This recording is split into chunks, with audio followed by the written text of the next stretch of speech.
အာသာဖြေတာများရင်ပန်းသေးပန်းညိုဖြစ်စေလားမင်္ဂလာပါညီမရဲ့မျက်နှိုး YouTube Channel လေးကနေကြိုဆိုပါရရှင်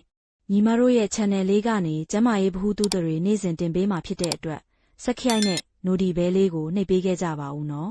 ်အမျိုးသားတွေကြားထဲကလိင်ကိစ္စနဲ့ပတ်သက်ပြီးအရန်ရေပန်းစားဆဲဖြစ်တဲ့အလွဲတစ်ခုကိုပြောပါဆိုရင်တော့မကြာခဏကိုလက်နဲ့တကူတော်အာသာဖြေတဲ့အမျိုးသားတွေဟာပန်းသေးပန်းကြီးပြဿနာကိုစောစီးစွာခံစားရတယ်ဆိုတဲ့ကိစ္စပါပဲဒီအလွဲနဲ့ပတ်သက်ပြီးဖြေရှင်းရမယ်ဆိုရင်လက်ဖြင့်အာသာဖြေခြင်းသည်ပန်းသေးပန်းညိုးကိုမဖြစ်စေနိုင်ပါဘူးလို့ပဲဆိုရမှာပါလက်နဲ့မကြာခဏအာသာဖြေခြင်းဟာပန်းသေးပန်းညိုးဖြစ်စေလားလက်နဲ့မကြာခဏအာသာဖြေခြင်းဟာပန်းသေးပန်းညိုးဖြစ်စေလားဆိုတာစက်ကြည့်လိုက်ဆိုနော်ပန်းသေးပန်းညိုးဆိုတာအမျိုးသားတွေမှာသာဖြစ်တတ်တဲ့လိန်တန်ကောင်းစွာမထောင်မတ်နိုင်တဲ့ကျန်းမာရေးပြဿနာဖြစ်ပါတယ်အသက်အရွယ်မရွေးဖြစ်နိုင်ပြီးအသက်40နောက်ပိုင်းအမျိုးသားတွေမှာကြားဟော်မုန်းကြဆင်းခြင်းအသက်အရွယ်နဲ့ယောဂတွေကြောင့်ပန်းသေးပန်းညိုးဝေဒနာကိုခံစားကြရပါတယ်ခုနောက်ပိုင်းမှာလူငယ်တွေမှာလည်းဆေးလိပ်ဆေးရက်ကြီးအရက်မီဝဲခြင်းစိုးရိမ်ပူပန်စရာစိတ်ဖိစီးမှုတွေများနေခြင်းကိုယ်လက်လှုပ်ရှားမှုမရှိခြင်းအထိုင်များခြင်းစတဲ့နေထိုင်မှုပုံစံတွေကြောင့်လိန်တန်ကောင်းစွာမထောင်မတ်နိုင်တာအဖြစ်များလာပါတယ်အာသာဖြေခြင်းကိုအမျိုးသားတွေရောအမျိုးသမီးတွေပါလှုပ်လေလှုပ်တရှိပါတယ်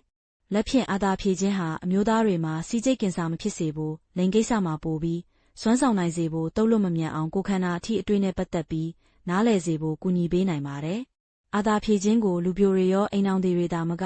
အသက်ကြီးပိုင်းအမျိုးသားတွေမှာပါလှုပ်လေလှုပ်တရှိပြီးဒါဟာကျန်းမာရေးရရောအိမ်အောင်ရေးမှာပါပုံမှန်တွေ့နေကြကိစ္စတစ်ခုပါပဲအာသာဖြေခြင်းနဲ့ပတ်သက်ပြီးထွက်ပေါ်နေတဲ့အလွဲများစွာထဲမှာပန်းသေးပန်းညိုးဖြစ်စေတယ်ဆိုတာလဲတစ်ခုအပါအဝင်ပါပဲပန်းသေးပန်းညိုးဖြစ်ခြင်းဟာစိတ်နဲ့ရုပ်ခန္ဓာကျန်းမာရေးပြဿနာတွေနှစ်ရှည်လများမှားယွင်းနေတဲ့နေထိုင်မှုပုံစံတွေကြောင့်သာဖြစ်စေတာပါအာသာဖြေလိုပန်းသေးပန်းညိုးဖြစ်စေတယ်ဆိုတဲ့အချက်ကိုမတွေ့ရသေးပါဘူးလက်နဲ့အာသာဖြေုံလောက်ကပန်းသေးပန်းညိုးဖြစ်စေရဲ့အကြောင်းရင်းမဟုတ်ပါမကြာခဏအာသာဖြေသည့်တိုင်ကိုကနိုင်နိုင်နှင်းနှင်းရှိတယ်ဆိုရင်ပေါ့မကြာခဏအာသာဖြေရင်ပန်းသေးပန်းညိုးဖြစ်တယ်ဆိုတာထက်ဘာကြောင့်မကြာခဏအာသာဖြေနေတာလဲဆိုတာကပြဿနာပါဥပမာကိုကစိတ်တက်ကြနေတယ်ဒါမှမဟုတ်စိုးရိမ်ပူပန်စိတ်များနေရဆိုရင်လဲစိတ်ပြေလက်ပြောက်မကြာခဏအာသာဖြေကြပါတယ်ဒီလိုစိတ်ပိုင်းဆိုင်ရာပြဿနာတွေကြောင့်ပန်းသေးပန်းညိုးဖြစ်တာကိုမကြာခဏအာသာဖြေလို့ပန်းသေးပန်းညိုးဖြစ်တာဆိုပြီးမှားတတ်ပါတယ်တိတာတဲ့အချက်ကတော့အာသာဖြေတာကိုရက်လိုက်ပေမဲ့စိတ်ပိုင်းဆိုင်ရာပြဿနာတွေကိုမကုသဘူးဆိုရင်ပန်းသေးပန်းညိုးကဆက်ရှိပြီးမှာပါဒါကြောင့်အာသာဖြေတာကပန်းသေးပန်းညိုးကိုဖြစ်စေတာမဟုတ်ပါဘာကြောင့်မကြာခဏအာသာဖြေနေရတာလဲဆိုတဲ့အကြောင်းရင်းကိုရှာကြည့်သင့်ပါတယ်ပန်းသေးပန်းညိုးကိုဖြစ်စေတဲ့ယောဂတွေကဘာတွေလဲအဝလွန်ခြင်းသွေးတိုးယောဂစီးချိုယောဂနှလုံးယောဂသွေးတွင်းကိုလက်စထရောများခြင်းပါကင်ဆန်ယောဂအာယုံကြောအားနီခြင်းစတဲ့ရုပ်ပိုင်းဆိုင်ရာယောဂတွေအပြင်စိတ်ဖိစီးမှုများခြင်းစိုးရိမ်ပူပန်လွန်ခဲ့တဲ့ယောဂတွေစိတ်ကြယောဂစိတ်သက်အကြမြန်ယောဂအကြောက်လွန်ခြင်းစတဲ့စိတ်ပိုင်းဆိုင်ရာယောဂတွေကြောင့်လည်းဖြစ်နိုင်ပါတယ်အာသာဖြေခြင်းနဲ့ပတ်သက်ပြီးတခြားလွဲတွေရှိသေးလာ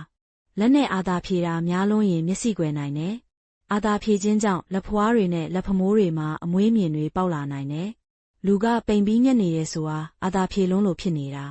အာသာဖြေလွန်းရင်ကြားဟော်မုန်းတွေခန်းသွားနိုင်တယ်အာသာဖြေရဲ့အမျိုးသားတွေမြုံတက်တယ်နေမကောင်းဖြစ်လွယ်ခြင်းကိုခံအားကျခြင်းအာဟာရပြက်လက်ခြင်းတွေကိုလည်းဖြစ်စေနိုင်တယ်ကြက်သားနဲ့အယိုးစစ်ကြီးထွားနှုံးကိုနှေးကွေးစေနိုင်တဲ့အဆက်ရှိသဖြင့်အလွဲတွေကတော့အစုံပါပဲဒါနဲ့ပတ်သက်ပြီးတော့လူတွေပြောသမျှကိုအရန်ကြီးအယုံမလွယ်ဖို့ကျန်းမာရေးနဲ့ပတ်သက်ပြီးလေးလာမှတ်သားဖို့ကိုသိထားတဲ့ပညာတွေကိုတခြားကျန်းမာရေးသိမရှိတဲ့သူတွေစီမျှဝေပေးဖို့လိုအပ်ပါတယ်။ပန်းသေးပန်းညိုးယောဂါကိုကုသလို့ရလား။ကုသလို့ရပါတယ်။အသက်ငယ်သေးတဲ့သူတွေမှာတော့ကုသဖို့ပိုလွယ်ကူနိုင်ပါတယ်။အဓိကအားဖြင့်ရုပ်နဲ့ခန္ဓာပြဿနာကြောင့်ဖြစ်ရတဲ့နောက်ဆက်တွဲလက္ခဏာဖြစ်တာကြောင့်ကိုယ်ဘာကြောင့်ဖြစ်ရတာလဲဆိုတဲ့အဓိကအကြောင်းရင်းကိုဆရာဝန်အနေနဲ့အဖြေရှာမှာဖြစ်ပါတယ်။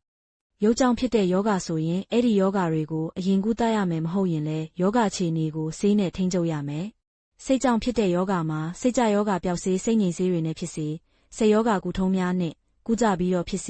ပန်းသေးပန်းညိုးပြဿနာကိုပျောက်ကင်းအောင်လုပ်လို့ရပါတယ်။နေထိုင်စားသောက်မှုပုံစံအနေနဲ့အစာအာဟာရကိုဂရုစိုက်ပါ။ဒီနေ့ကိုအိတ်ချိန်အနည်းဆုံး9နာရီ10နာရီရအောင်အိပ်ပါ။လေ့ကျင့်ခန်းအားကစားလုပ်ပါ။စိတ်ကိုအတက်နိုင်ဆုံးကြည်လင်အောင်ထားပါ။ပျော်ရွှင်စွာနေတာနေ့ရက်တိုင်းကိုအကောင်းဆုံးဖြစ်အောင်ကြော်ဖြတ်ပါအဆုံးထိကြည့်ရှုပေးခဲ့တဲ့အတွက်ကျေးဇူးတင်ပါတယ်ရှင်ညီမတို့ရဲ့ channel လေးကနေကျမရေးဗဟုသုတတွေနေ့စဉ်တင်ပေးမှာဖြစ်တဲ့အတွက်ဆက်ခိုက်နဲ့နိုဒီဘဲလေးကိုနှိပ်ပေးခဲ့ကြပါဦးနော်